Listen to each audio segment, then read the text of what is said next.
right, to start off, let's see what all the fuss is about. Matthew chapter 5, take a look at verse 38.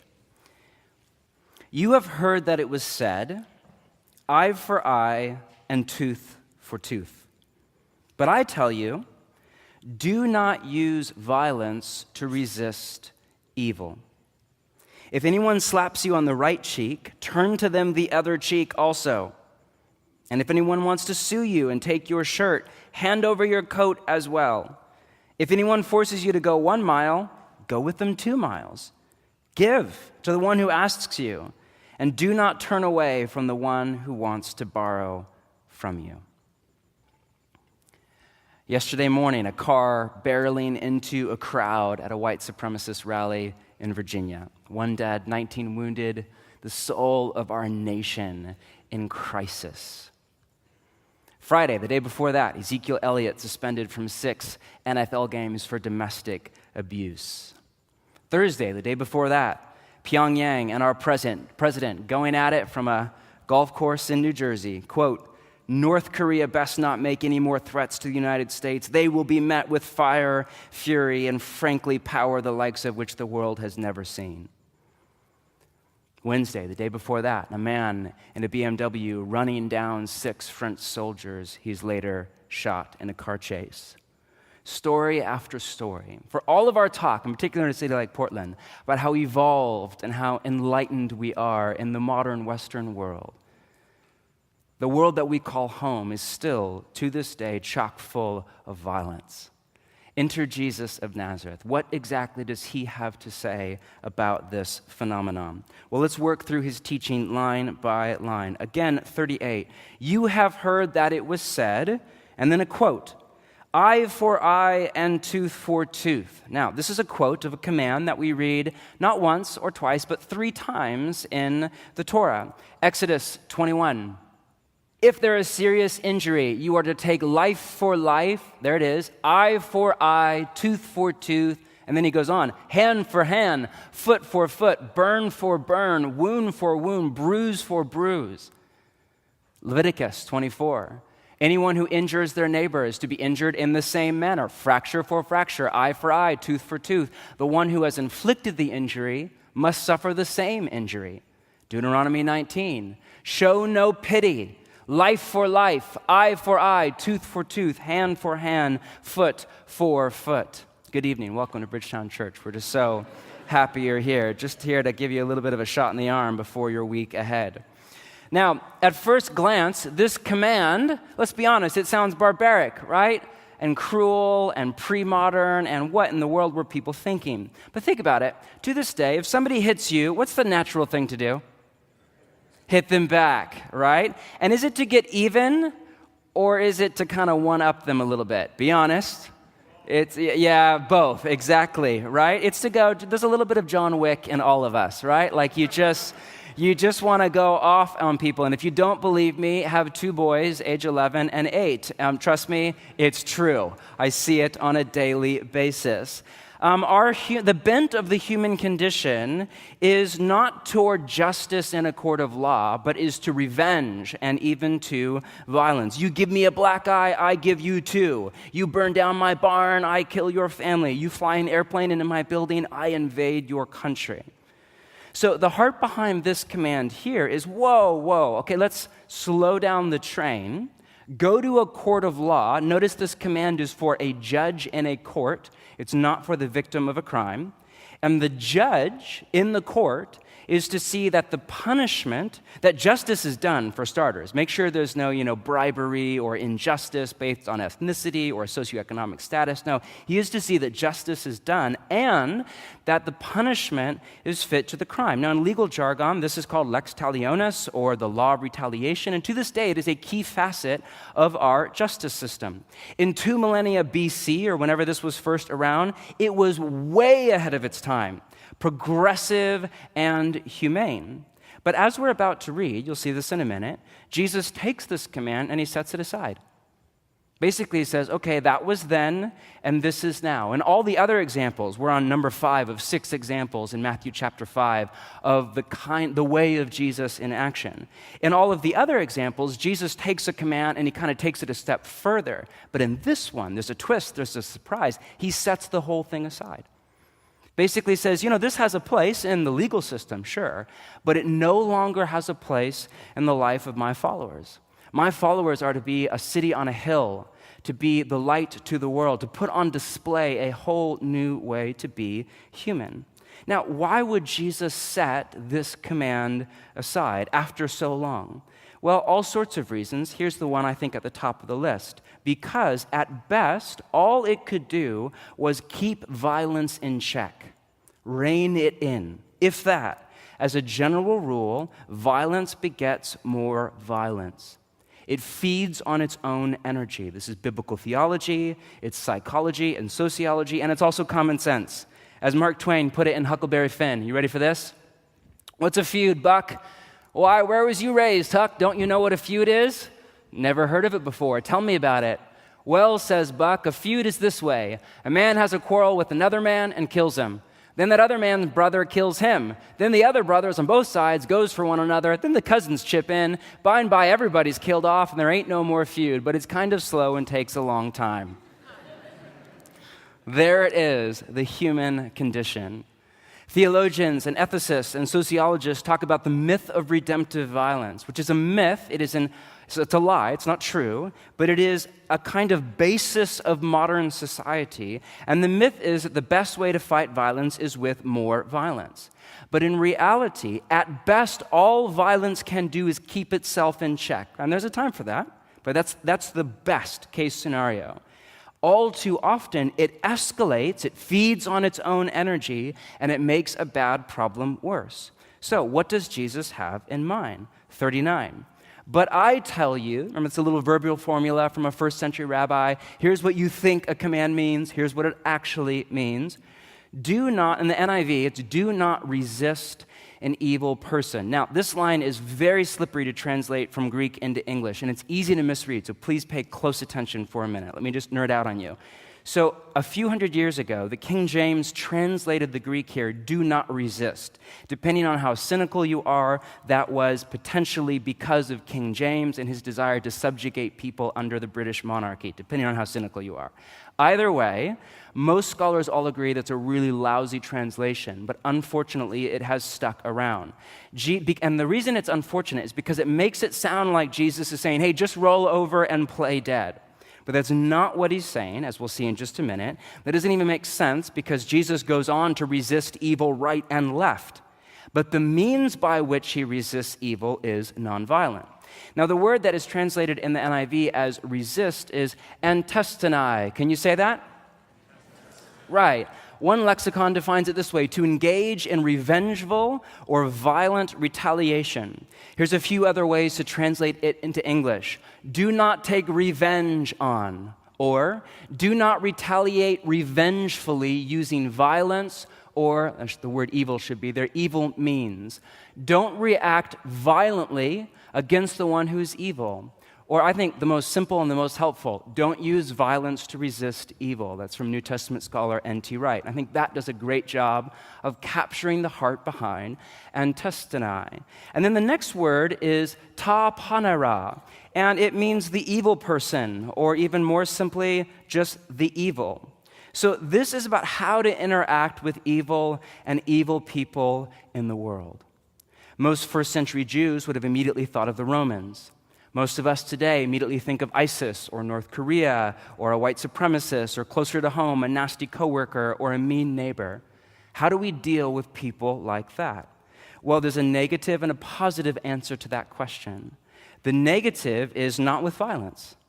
Otherwise, all you're doing is perpetuating the cycle of violence. Do not use violence to resist evil, end quote. The positive answer that we're about to read in just a minute is get creative. Look for an alternative, nonviolent solution to social injustice. Tolstoy called this breaking the chain of evil. I love that language. Dietrich Bonhoeffer, living under Nazi Germany, fascinating character we'll talk more about next week, said this: evil will become powerless when it finds no opposing object, no resistance, but instead is willingly born and suffered. Evil meets an opponent for which it is not a match. John Howard Yoder, the ethicist from Duke University, said this: what is wrong with the world is most fundamentally that people respond to evil with evil. The iron necessity of retaliation, that's his language for lex talionis, or eye for an eye, it intends to preserve human society from chaos, and it does to a degree. But in reality, it guarantees at best a continuing chain of evil. At worst, it escalates like pouring oil on fire. Non-retaliation is the only way to break the chain of causation. Now, this teaching from Jesus of Nazareth is picked up on throughout the New Testament. Here's just two examples that I love. Here's Paul in his letter to the church in Rome, chapter 12. Bless those who persecute you. That's language like right out of next week's teaching from Jesus. Bless and do not curse. Live in harmony with one another. Do not repay anyone evil for evil. Be careful to do what is right in the eyes of everyone. If it is possible, as far as it depends on you, live at peace with everyone. Do not take revenge, my dear friends, but leave room for God's wrath. For it is written, it is mine to avenge, I will repay, says the Lord. On the contrary, if your enemy is hungry, feed him. If he is thirsty, give him something to drink. In doing this, you will heap burning coals on his head. I don't have time to talk about it. That's an idiom. Just pause on that one. Do not, you're like, yes, finally, we get a little violence thrown in. No, sorry. And here's his summary. Do not be overcome by evil, but overcome evil with good. Say that line out loud with me. Do not be overcome by evil, but overcome evil with good. Here's another one from Peter in his letter in the New Testament. For it is commendable if someone bears up under the pain of unjust suffering because they are conscious of God. Wow, let that sink in. To this you were called. What did Jesus say? Come, if anybody wants to be my apprentice, come, take up your what? Cross and follow me. You are called to this because Christ suffered for you. Notice, leaving you an example that you should follow in his steps. We'll talk more about that later. He committed no sin and no deceit was found in his mouth. When they hurled their insults at him, he did not tweet back. He did not retaliate. I'm sorry. When he suffered, let's bring it back down to home, all right? When he suffered, he made no threats. Instead, he entrusted himself to him who judges justly. He himself bore our sins in his body on the cross, absorbing it, so that we might die to sins and live for righteousness. By his wounds you have been healed. Are you getting the picture? Over and over, the teachers of the way of Jesus claim that the best way to fight violence is not with more violence. The best way to fight evil or cruelty or shame or criticism or a mean comment is not with more of the same, but is rather with suffering, self-sacrificial, cross-shaped enemy love, where you absorb that evil into your own body, and in doing so, the hope is that you stop evil dead in its tracks and you overcome evil, not with evil, but with more good. Next, Jesus lays out 4 examples of how to do this. Now, all 4 are right out of his first century world, so we have to translate and transpose a little bit to the 21st century world. Let's take them one at a time. First, the right cheek. Take a look at the second half of 39. If anyone slaps you on the right cheek, turn to them the other cheek also. Matt, would you come back up here just for a minute? Matt is a dear friend. He's in my home community. We work out together twice a week. He looks like that. I look like this. Proof that God is not always just. So let's take this in hand. So let's pretend he's a bad guy and I'm a good guy, all right, because we're American. We like to think like that. So in this analogy, the idea is that you slap me on the right cheek. Now, assuming that Matt, my assailant, is right-handed, that means... that means it's a backhanded slap. So what Jesus has in mind here is not a punch, it's not UFC, but it's a backhanded slap. Now, Jesus is living in an honor-shame society. This was the most egregious insult to the dignity of a person there was. There were literally laws against this. This was what a master would do to a slave or the head of a household to a woman or to a child. It was a superior in that culture to an inferior, right? So here's Jesus. So Matt comes at you, backhanded slap. You have two options. Option A is flight. You just roll over, play dead, play the victim, take it. Option B is what? I fight back and then I lose, but I fight back and I punch him, or I don't slap him back. I would one-up you or whatever, and then you would beat me to a pulp. Well, in the hypothetical scenario where you're a bad guy, all right, and not a friend. So that's option B, is fight. What if there's an option C? And this is what Jesus has. What if there's a creative kind of third way forward? And what Jesus has in mind is you turn to him the other cheek. Now that word turn is literally you turn and face. So now I look at Matt as an equal, not as a slave to a master or an inferior to a superior, but I look at him as an equal. Now, if Matt wants to hit me again, what does he have to do? He has to punch me, and I might die. Look at this man. He's quite strong. I might die. But in doing so, not only do I reclaim my dignity, but another thing might happen. He might not punch me. Instead, my bold, courageous act might expose his sense of superiority and might bring about a change in his heart or a change in mine. Thanks, buddy. See you at the gym tomorrow. That's example, thank you, Matt. That's example number one. Secondly, the shirt. Take a look at 40. And if anyone wants to sue you and take your shirt, hand over your coat as well. Okay, now we're in a courtroom, and you're in the middle of a lawsuit, and your adversary, most likely in this hypothetical scenario, is a Roman. There were all sorts of problems and issues in the first century with Roman, kind of the oppressor, like stealing land right and left from the Jewish population. And let's say in this, your adversary, Roman or not, he wants to sue you, and he wants to take everything. He literally wants to take the shirt off your back. Now, in the first century, a Jewish man wore two garments, an inner garment, which the NIV here translates shirt, but don't think t-shirt, think like first century Jew, right?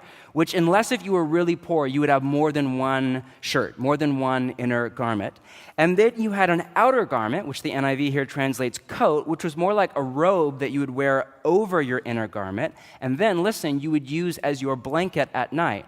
For this reason, it was illegal under Jewish law, because of more than one command in the Torah and because of just basic human rights, to take another person's coat, or he or she would freeze to death. So, here's the scenario. You're in the courtroom, your adversary is after all you have, what do? Option A, flight. You just give in, you give him the shirt off your back, you walk away bitter, angry, upset. He's the oppressor, you're the oppressed. Option B is what? You fight, you lawyer up, you get, this heavyweight on your side or whatever, you go after his shirt and you go after his wife's thing and you just go for it.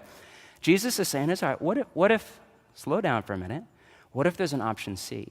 What if there's a creative third way forward? And actually what Jesus does here is quite funny. It's hard to tell where Jesus is being funny or not. A lot of it's lost in translation. There's a good chance that he's being funny here.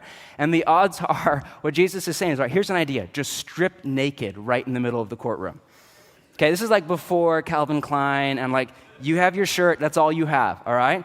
Strip naked, hand over your shirt, and hand over your coat, stand there naked in the middle of a courtroom, conservative, religious, Jewish context, or whatever, give it all over of your own free will and your own volition, recapture your dignity as a human being, not as the oppressed, but as a human being with power over your body and give over. And, he might just walk out and you might be left in the courtroom naked. That might happen. Or you might expose, no pun intended, you might expose his or her greed and ruthlessness and oppression and evil, and you might, in an honor-shame society, you might call out your adversary right in public, and in doing so, break the chain of evil. Example number 3, the extra mile. Take a look at 41. If anyone forces you to go 1 mile, go with them 2 miles. Again, what comes to mind is a Roman military officer. We'll talk more about this next week. First century Israel was under Roman occupation. There were Roman military soldiers all over the place. And under Roman law, a Roman legionnaire could compel you to carry a load for up to 1 mile, and you had no choice. It actually happens later in Matthew 26 with Simon of Cyrene, who's made to carry Jesus' cross. Now, can you imagine the humiliation of that? The resentment deep in the marrow of your bones, the hate, the anger. You're out running errands, or you're on a trip, or you're on a date with your wife or whatever. All a Roman soldier has to do is say, hey, you, I'm tired. Carry my pack for me. A whole mile later, then you're finally done. So let's say that happens, and this is right out of Jesus' everyday life. What do? Option A, flight. You pick up the pack, you carry it, you glare at him, silent, seething, bitterness eating you up from the inside. Option B, you fight back. You join the Sicaria. That was a group of Jewish kind of extremists in the day. Sicaria is what that movie last year was named after. It literally means the dagger men, and they would carry a dagger inside their coat, and they would sneak up to a Roman soldier in a crowd, slit his throat, and then melt back into the crowd. Like, that's another option. Like, you just pull out your knife and you fight.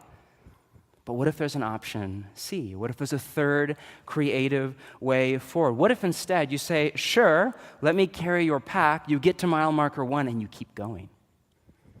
Of your own free will, your own volition, you recapture your dignity, no longer as the oppressed. Now you are in charge of your body, and you go the extra mile. How sad is it? This has become a cliche or a platitude. This is provocative and subversive idea.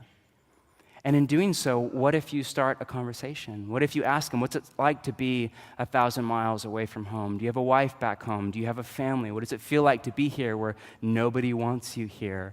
You humanize your enemy. In doing so, you humanize yourself. Now, he might just oppress you and move on. Or it might start to break the chain of evil. Last analogy is about money. 42. Give to the one who asks you, and do not turn away from the one who wants to borrow from you. All 4 examples deal with injustice, but now there's a shift from the oppressor to the oppressed. Now you come across a beggar on the street, or you're a landlord and a tenant who can't make rent, or whatever the analogy is. What do? Option A, you give them whatever they ask for, even if it's not the best thing for them or for you.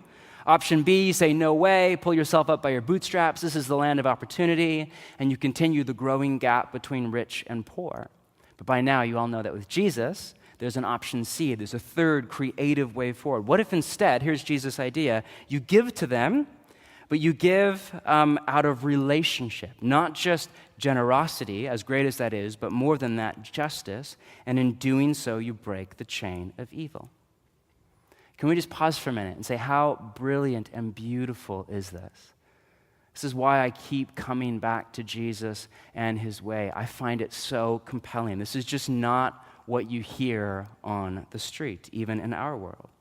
Now, some people call what Jesus is teaching here pacifism. I have no problem with that term or that label for Jesus or for myself, but I avoid it for a number of reasons. First, it's a loaded term that is an emotional trigger for a lot of people. So a lot of people hear that and there's like this just knee-jerk reaction of anger or fear or whatever. Secondly, the term pacifism has all sorts of political connotations that have nothing to do with Jesus' teaching. So this teaching in front of you, it's not for the Roman Empire and all of its legions.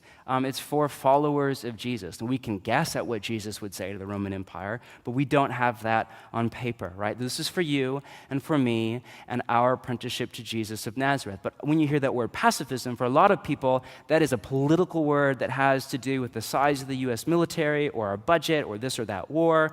And often, whatever you think about that, I have my opinions, but often it comes out of this kind of naive 1960s make love, not war, humanistic view of mankind that does not seriously wrestle with evil and evil people in the human condition and is frankly really easy to believe when you live in the safety and security of America or in a city like Portland. But the main problem lasts with this term of pacifism. And once again, I have no problem with it, but I avoid it.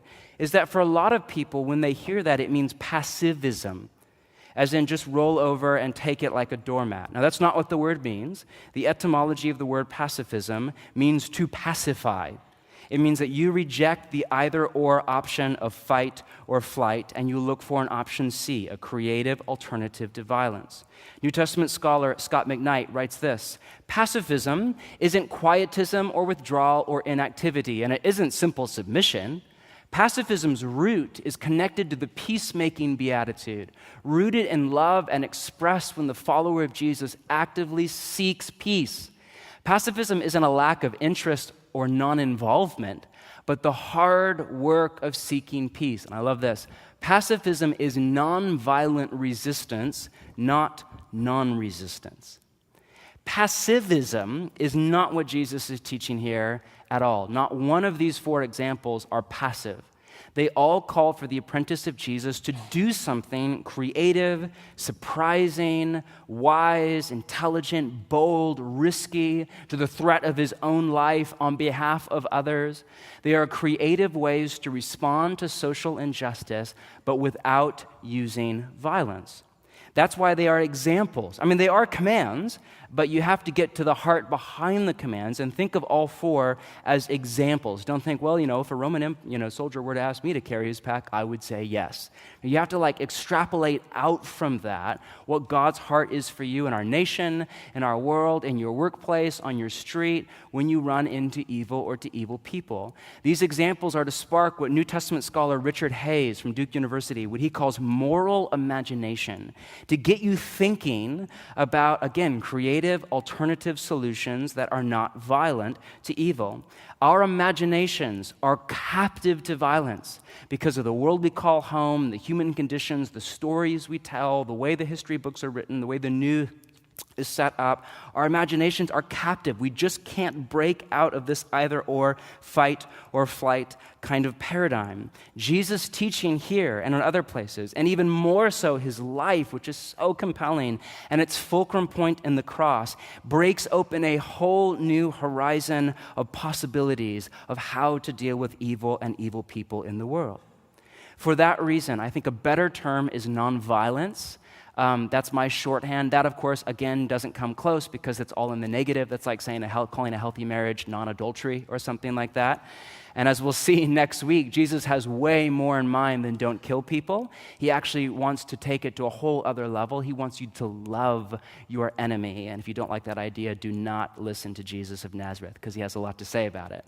So I think a better term is nonviolence, or what the ethicist John Howard Yoder calls nonviolent direct action, what Scott McKnight and a number of other theologians call nonviolent resistance, whatever you want to call it. All that to say, what we're getting at here is that violence is not the way of Jesus. Fighting evil with more evil is not the way of Jesus. Now, followers of Jesus disagree on the implications of this. Are there situations where violence is unavoidable? Are there times and places where it is the lesser of evils? It's still evil, but it's the lesser of evils. And while for the first 400 years of church history, I think we'll talk about this a little bit next week, there was agreement, basically across the board, that all violence was out of bounds for apprenticeship to Jesus. Ever since the 4th century, Constantine and a theologian by the name of Augustine, there has been a long-running debate. And the reality is, smart people disagree. But here's what you need to get. What all followers of Jesus agree on, at least all of those that take his teaching seriously, is that to follow Jesus means you reject the either-or, flight or fight option, and you look for an option C. You look for a creative, nonviolent solution to put a stop to evil. That's like the baseline for apprenticeship to Jesus. The last century, as we all know, was the most violent century in human history. Over 187 million people killed. Now, of course, that does not factor in per capita. There's a whole rabbit hole there. But still, due in part to technology, there has been so much violence in recent history. Yet, some of the most compelling stories in the last century were of people who put Jesus' teaching here in front of you in Matthew 5 into action. Of course, at the top of the list is Dr. Martin Luther King Jr. and the Civil Rights Movement, which finally did what the Civil War never could, even 100 years later. It's easy to forget that Dr. King was a preacher, that his I Have a Dream speech was a sermon, come on, that he based his entire nonviolent movement on the Sermon on the Mount, in particular Matthew chapter 5, and everything that he picked up when he was in seminary.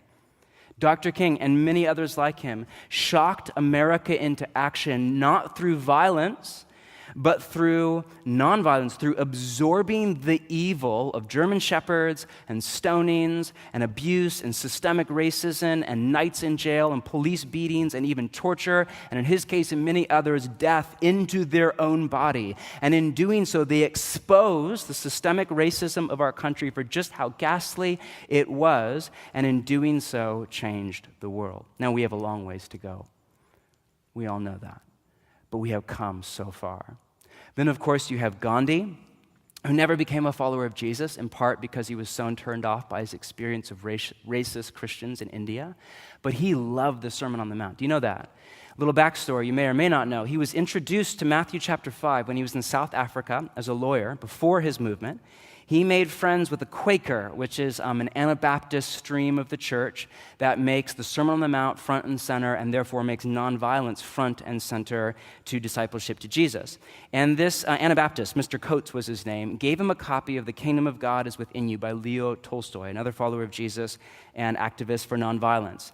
For Tolstoy, if you've ever read his work, the center of the gospel was the kingdom of God. The center of the kingdom of God was the Sermon on the Mount. And for Tolstoy, the center of the Sermon on the Mount was the 6 examples in Matthew chapter 5. We're on number 5 of 6, 3 of which are all about nonviolence. And Gandhi was so moved by Jesus in Matthew 5 and the Sermon on the Mount and Tolstoy's reading of it that he went home and based his movement on Jesus' teachings. Now, those are the ones that get all of the airplay, that and Mandela in South Africa, who went into prison a violent young insurgent and came out Madiba, a follower of Jesus shaped by the Sermon on the Mount, overthrew apartheid without a single bullet. But there are so many more. Walter Wink, professor, has this fascinating little short read. You can read it in about 30 or 40 minutes called Jesus and Nonviolence, where he does a little exegesis of Matthew 5 here, and then he just tells stories about nonviolent revolutions, mostly in Eastern Europe and South America over the last century. Here's just one little paragraph summary. In 1989 and 1990 alone, 14 nations in 1 year underwent nonviolent revolutions, all of them successful except China, all of them nonviolent except Romania. These revolutions involved 1.7 billion people. If we total all the nonviolent movements of the 20th century, the figure comes to 3.4 billion people, and again, most were successful. And almost every single example was inspired by followers of Jesus and the teachings of Jesus of Nazareth right here in front of you. Some of the best moments, not only in church history, but in human history, have been when followers of Jesus took his teaching here seriously. Then again, what we all have to admit is that some of the worst moments in church history and in human history have been when followers of Jesus found a way to explain this away, or write Jesus off, or say, well, yeah, that was for then, but not for now. Of course, you have the Crusades, the Spanish Inquisition, the Civil War. Let's get a little closer to home, World War I. We forget that World War I was essentially a Christian civil war with each nation holding a prayer meeting to Jesus on either side of no man's land and then running across the trench to kill brothers and sisters in the name of Jesus. Wow. Somewhere along the way, we lost the plot line. Philip Jenkins, in one of the most depressing books I've ever read, makes the case that World War I was a civil war between Christian nations, and it carved up the Middle East in such a way that it created all of the problems and the issues that we have right now down to ISIS and radical Islamic terrorism. That's what happens when Christians don't take the way of Jesus seriously. Even World War II. I mean, come on, if there was ever a war to justify war, if there was ever a clear line of demarcation between the good guys and the bad guys, it's World War II. But even there, it's so easy to forget, it's so easy to rewrite history and to make we're the good guys, they are the bad guys. It's so easy to forget that Germany thought of itself as a, quote, Christian nation. That was language used by all sorts of Germans right in the middle of World War II. It was the birthplace of the Protestant Reformation, home of Martin Luther, home of the Lutheran Church. It was the Bible Belt of Europe. Dietrich Bonhoeffer, most of you know that name. His book, The Cost of Discipleship, one of the most widely read books in church history. His other book, Life Together. Anybody read that? One of the best books out there on community. I'm guessing a number of you have read it. Did you know that was written in his experiment when he left the German church because of theological liberalism, which created a way to baptize military violence in spite of what Jesus had said. He left the church over it. He refused to fight in the army, refused to fight in World War II for or against the German army until much later. And he started his own seminary. Of his 150 students, of which that book, Life Together, is based upon, 90 of them left his seminary in the middle of the term to go fight for the German army in World War II. All of them evangelical Christians, end quote. One of the best comebacks to the idea of nonviolence is, well, what about Hitler? What about World War II? We'd all be speaking German or this, that, or the other. What if Christians in America had refused to fight? That is a legitimate question. That's a legitimate, I don't know. But here's a counter question. What if Christians in Germany had refused to fight for Hitler? What would have happened then? I don't know. But I think it's really interesting. My point is, high highs, low lows in church history and in human history, so much depends on whether or not we take Jesus' teaching here seriously. Now, this raises all sorts of questions, am I right? How many of you have a running list, your mind's on OCD, you're freaking out right now, you're like, right? Here's just my short list of questions. What about Hitler is just the beginning? What about self-defense? What if your life is at stake? Is there a difference between violence and force? What about killing to save another person's life, not your own? What about protecting your family from a home intruder in the middle of life? Who would not do that? This teaching is for followers of Jesus. What does it say? Does it say anything or not about the government? What about serving in the military? What if you serve in the military but you're not in a role where you are killing, if you're a medic or a doctor or a psychologist? What about serving on the police force? Is that a whole other category? What about serving in political office? Does that mean that's off limits? What about voting? What about just war theory? Isn't that a thing? What about church history? What about division in the church? What about violence in the Old Testament? Just a few questions come up when you start to take Jesus' teaching seriously. Now, we'll get into some of those questions in the next couple of weeks, and then the plan is to do a really in-depth series of Q&As on our podcast with a number of leading experts on the subject. So just write down your questions, and then next week we'll have an email or something for you to send a nice email in with no rant. Save your rant, just write it tonight and then delete it, okay? And just save your questions, seriously, because this, on a serious note, this raises all sorts of questions. We'll answer as many as we can, but not all, partially because of time, partially because we don't have all of the answers, and followers of Jesus don't all agree, okay? And we're not an encyclopedia. We don't know exactly in every single scenario. For now, if you want to go deeper, recommended reading is Fight, as we said, by Preston Sprinkle. Join that book club. I think they're calling it Fight Club now, very Portland.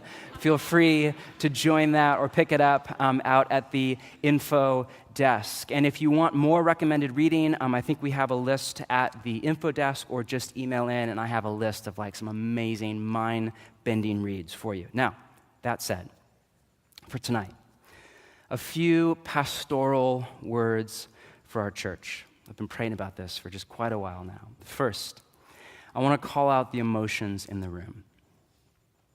For some of you, this is just an abstract concept. You're like, okay, interesting. Never really thought about it. For others of you, this is an emotional conversation. It is an emotional trigger. For some people, it triggers fear.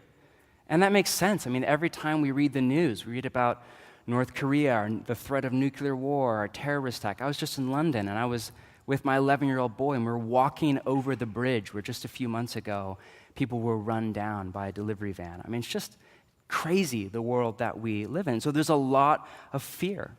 I made a passing comment recently about nonviolence to somebody that I love and respect, and she said back to me, "What, you want ISIS to overrun our country, rape all of our women, and impose Sharia law?" I thought, no, I don't want that. And where did that come from?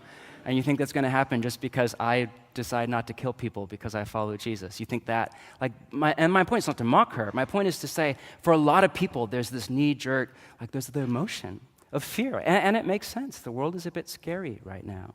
For other people, it triggers anger. How dare you even insinuate this idea? Are you ungrateful liberal? Don't you know people died so that you could stand up on a stage and say, don't do that? And I get it. And people get really angry really fast. Think back to Jesus' teachings on anger and put that into practice. For other people, it triggers guilt and shame. Maybe you're here tonight, you're thinking, I killed people in the military. And I thought it was kind of a virtue, but now I don't know. And you feel that at a soul level. For a ton of people, it's relational. I had a lot of conversations after this morning. My dad's in the military, my mom's in the military, my brother's in the military, my best friends, or whatever. And we just feel the relational pressure. This conversation will not go well at Thanksgiving, or whatever. Trust me, I know from experience, it does not. And so I just want to acknowledge at a serious level, I just want to acknowledge the wide range of emotions in the room and say, this is a safe place. Not to yell and rant and scream at each other and go off at your Bridgetown community or on Facebook. Please don't. But this is a safe place to process the teachings of Jesus and all of our feelings about the teachings of Jesus together as family. Secondly, I want to call you to go on the journey. In my experience, most followers of Jesus in the evangelical tradition, which a lot of us grew in, a ton of you did not grow up in the church at all, or you grew up in a very different church tradition, or you grew up in a church tradition of color, which is way ahead as a general rule of the more white church in America on this subject matter. But for those of you that grew up in the evangelical tradition, a lot of us have never really seriously thought about what Jesus and the Bible have to say about violence. A lot of people just assume, as I did for years, that violence was the best way to deal with evil in the world. So just by way of autobiography, I did not grow up, like some of you know my family, I did not grow up in a make love, not war family. Let me just say, it was a lot of other things. It was not that. Rush Limbaugh was on 24/7. Not a value judgment, just to help you kind of get the picture. My grandfather was a B-24 bomber pilot in World War II in the South Pacific and a hero in the family. Love my grandfather, miss him. My cousin, who lived next door and was 4 years older than me, went to the Air Force Academy, flew F-16s, graduated top of his class, still to this day is very high up in the Air Force, was another family hero. I grew up playing G.I. Joe. Anybody? Toys were just way better in the 80s. Some of you missed it, and I'm sorry. It was just so much better. Army men, everything was a gun. I still remember watching Desert Storm like it was a movie on TV and sitting on the couch with popcorn. I mean, to this day, to a fault, I love violent war movies. I have a mandate with Neil Wednesday night to see Dunkirk in 70 millimeter at Hollywood Theater. So, my point is just to give you a little background. And for years, that's where some of you are at now, I just assumed that serving in the military or killing in the name of democracy or whatever was okay for a follower of Jesus. I never really thought about it. And in fact, before I felt a call to teach the Bible, my original career path was the military. I wanted to follow in my cousin's footsteps. I was working on my application for the Air Force Academy. It wasn't until about 10 years ago that I started to seriously wrestle with the teachings of Jesus. Started to really take the Sermon on the Mount seriously as a manifesto for my life in the kingdom of God. Started to read widely outside of my tradition. And I spent years, no exaggeration, reading and rethinking and researching, and my view on followers of Jesus and violence changed 180 degrees. I have come to believe that violence, all violence, in particular killing, is incompatible with following Jesus of Nazareth. And I have come to believe that based on the teachings of Jesus, the life example set by Jesus, and the writings of the New Testament, as well as the Old. But I did not get there overnight. It was a journey that for me was years long. All I want to do tonight is call you to go on that journey. I'm not asking you to sit through one teaching and agree with everything I say, and if you disagree, there's the door, right? Nobody is saying that here, all right? I do believe this, as does our leadership. But this is a safe place. We're just asking you, if you follow Jesus, to take the time to hear Jesus out. Don't go on Facebook or email me all hostile in the morning, or just breathe, suspend judgment, at least for a few weeks, set aside what you know or what you think you know, and really take seriously Matthew chapter 5, Romans 12, Romans 13, 1 Peter, all sorts of passages in the New Testament. Be willing to let Jesus and the writers of the Bible challenge your assumptions, your opinion, your bias, and then make a decision later. Now, you might come to the same conclusion as me. You might not. You might not land where I land. Okay. All I'm asking tonight is that you go on the journey. And finally, and I think most importantly, I want to call us to unity. I have been dreading this teaching for weeks now, not because I don't love what Jesus has to say, I do, but because our church is at a really healthy, beautiful place right now. I love you guys so much. I love what God is doing. I just a sense of the Spirit of God in our church.